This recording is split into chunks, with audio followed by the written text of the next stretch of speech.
All right, guys, so looking at this triangle setup from side control, there's a couple things that we need to look at first as we go for our setup, okay? And it's going to pertain to this near side frame, all right? So if I have my side control here, I personally don't like where Coach Jay's elbow is inside here on my hip. So I need to work to clear this, all right? So if that doesn't work, right, we have our nice lockdown grip. If that doesn't work, we're gonna have to start to switch the Kesagatami like we did a couple sessions ago. So I give a hug to the underhook with the underhook hand, come off the cross face, hunt that shotgun grip, slide in, pressure on the partner, not weight on the floor, pressure on the partner, switch the hips back. Now, this arm is in no man's land, right where I want it. That elbow is no longer addressing my hip. But instead of going to the cross face, I'm gonna come over the top and hug here. Now this arm is probably gonna stay right where it is because he wants that frame. I'm okay with it.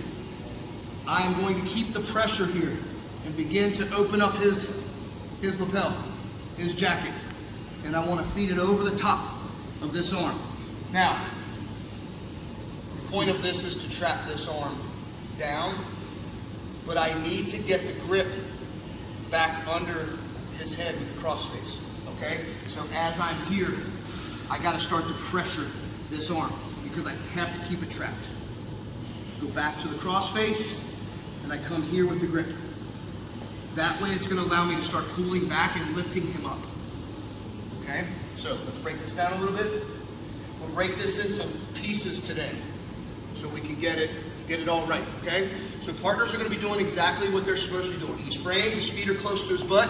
Yes, I've scored side control. I've got a cross face and an underhook, but I need to clear this elbow from my hip. So whether I can walk inside and clear here, which is obviously that seems like the simpler option, but it isn't always the simplest when someone's strong framed, and probably more applicable in a no-gi setting when we're slicker, okay? So what I want to do, I want you guys to hit one rep doing it this way, working on that little switch, and I want you guys to work one rep of going into Kesagatami like we have in the past. Hug, come back for that shotgun grip, switch the hip, kick in the Kesa, switch back, and then over the top. Hugging this arm. I'm hugging this arm, pressuring. I'm going to open up my partner's jacket, pass it over the top. But what I'm gonna do, I don't wanna pass it over this way. I need to keep pressure on this arm. Okay, the idea behind this is to trap this and get it out of the way so I can pass my leg over his head. So when I'm here, I don't wanna start opening this up and go over commit.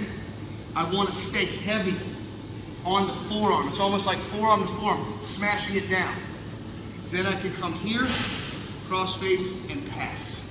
And I start pulling back this way so I can lift. I want my wrist back behind my partner's head or his neck so I can start lifting his head up. And we're gonna stop right there, okay? So one more time. Partners are framed. I've got my side control cross face underhook.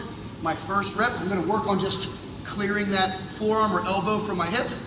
Second rep, I'm gonna go into my Kesagatami, switch, back over the top, hug, open the lapel jacket, pressure the arm down, back to the cross face, feed the lapel jacket and pull. And we'll stop right here. Okay? Any questions? All right, let's go 5 and 5. Ready? 3, 2, 1.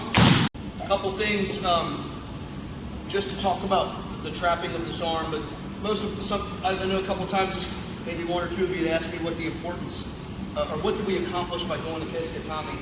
It's really about clearing this elbow and getting as deep into the armpit, because when we go to set up our triangle, this arm, the near side arm, is the in arm, the one in, one out arm, right? We talk about one in, one out with the triangle. This is the one in. That's what we're trying to accomplish. So when it's tucked inside here, you know, it's hard for me to get in proper position. So when I step through here and collect it, now it's right where I need it to be. I come over the top, start undoing the jacket. Some of you caught the whole arm this way. Again, not entirely wrong. Just remember, the objective is we want to pin this arm to their body because we need it to provide clearance for the leg that's about to step over them, okay? So it isn't entirely wrong, but if we can control it, let's try to get high here with a narrower amount or a narrower amount of slack of the gi jacket, okay? Here, come back. Now I start wrenching back to lift up the head. Now, here's an important part. As I start my step over, I have to windshield wipe this leg. Okay, so if you can't see that right now, you might want to come behind, but I'm just going to windshield wipe in. And I'm windshield wiping in to make my step over easy, okay?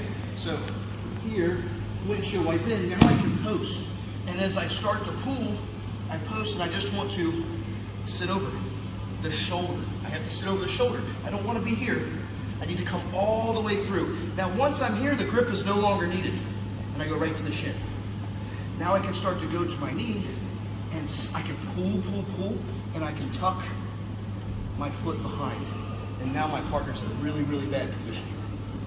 Okay? I can finish with the arm, right?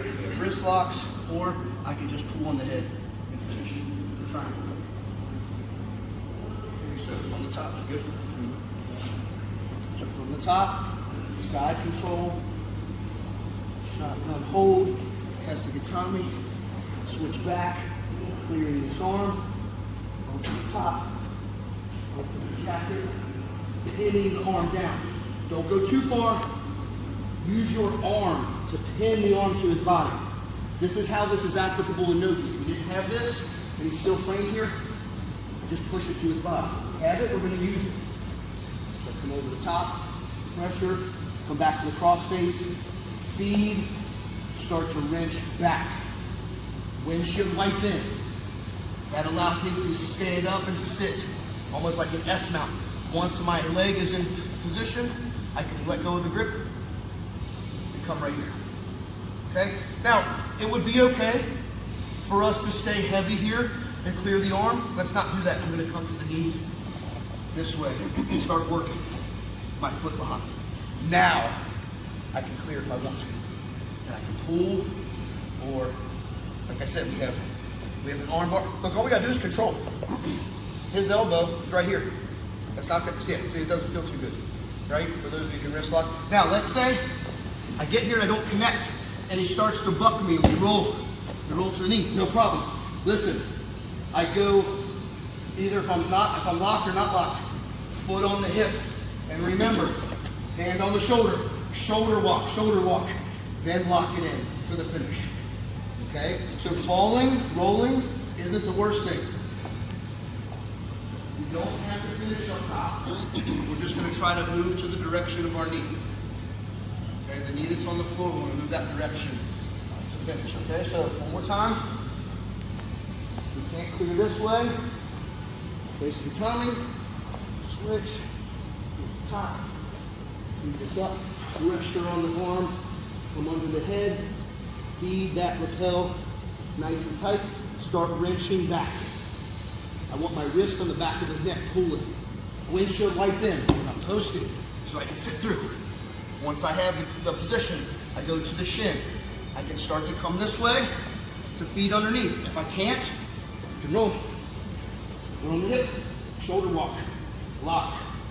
I start to move. Once my knees are aligned, it's a tap. Okay? Any questions?